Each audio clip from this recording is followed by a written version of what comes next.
गर्जन बाबुको ससुराली चाहिँ टाढै भए पनि एकदमै स्वर्गै जस्तो रहेछ।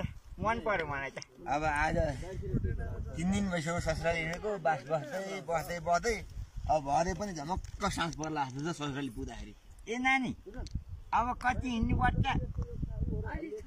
यसो गरौँ भरियाबा, अब यसो गरौँ त्यहाँ त्यो अलिकति तपेसमा अलिकति खाना बसाउनु पर्यो। अब त्यहाँ चुलढुङ्गा उता लाएर चाहिँ अलिकति खाना बसाउनु। अब मलाई त हुन्छ, फेरि अब जुलाई नानीलाई के हो उसलाई पनि हुन्छ केही त्यस्तो हामी छेकबार छैन अहिले। भुलुक्क तातो गुन्द्रुक उमाल्नु, भात पकाउनु, त्यही गरौँ त, त्यही गरौँ ल, गरिहालौँ। अहिले चाहिँ हामी खरीढुङ्गा भन्ने ठाउँ आइपुग्यौँ। ठक्क परेपछि म खरीढुङ्गा आइपुगेर खरीढुङ्गा सबै दल्छे ढुङ्गा मात्रै रहेछ। खरी जस्तो ढुङ्गा त एउटा देखिदिनँ। अनि खरी ढुङ्गामा चाहिँ यस्तो पनि भेट्यो एउटा। खोइ त खरी खै